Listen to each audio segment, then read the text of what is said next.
Hi friends, solid ഇൻഫർമേഷനിലെ പുതിയ വീഡിയോയിലേക്ക് എല്ലാവർക്കും സ്വാഗതം. വേക്കൻസി KSRTC സ്വിഫ്റ്റിൽ വിവിധ ജോലി ഒഴിവുകൾ വന്നിട്ടുണ്ട്. താല്പര്യമുള്ളവർ വീഡിയോ മുഴുവനായി കാണുക. KSRTC സ്വിഫ്റ്റിൽ ഡ്രൈവർ കം കണ്ടക്ടർ തസ്തികയിലേക്കാണ് നിയമനം നടക്കുന്നത്. കരാർ അടിസ്ഥാനത്തിൽ താൽക്കാലിക റിക്രൂട്ട്മെൻറ്റാണ് നടക്കുന്നത്. താല്പര്യമുള്ളവർ ജൂൺ 10 മുൻപായി അപേക്ഷ നൽകേണ്ടതാണ്. പ്രായപരിധി 24 വയസ്സ് മുതൽ 55 വയസ്സ് വരെ പ്രായമുള്ളവരായിരിക്കണം. യോഗ്യതകൾ: ഉദ്യോഗാർത്ഥി MV ആക്ട് 1988 പ്രകാരമുള്ള ഹെവി ഡ്രൈവിംഗ് ലൈസൻസ് കരസ്ഥമാക്കിയിരിക്കണം. തിരഞ്ഞെടുക്കപ്പെട്ടാൽ മോട്ടോർ വാഹന വകുപ്പിൽ നിന്നും നിശ്ചിത സമയത്തിനുള്ളിൽ കണ്ടക്ടർ ലൈസൻസ് കരസ്ഥമാക്കണം.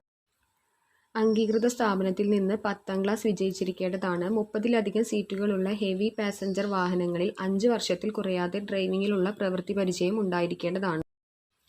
വാഹനങ്ങളുടെ പ്രവർത്തനത്തെ പറ്റിയുള്ള അറിവും വാഹനങ്ങളിൽ ഉണ്ടാകുന്ന ചെറിയ തകരാറുകൾ കണ്ടെത്തി പരിഹരിക്കാനുമുള്ള അറിവുണ്ടായിരിക്കേണ്ടതാണ്.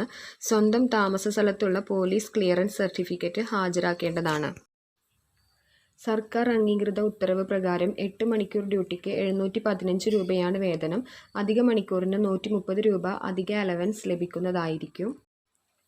താല്പര്യമുള്ളവർ കേരള സർക്കാർ CMD വെബ്സൈറ്റ് സന്ദർശിക്കുക. ശേഷം KSRTC സ്വിഫ്റ്റ് റിക്രൂട്ട്മെൻറ്റ് തിരഞ്ഞെടുത്ത് നേരിട്ട് അപേക്ഷ നൽകേണ്ടതാണ്.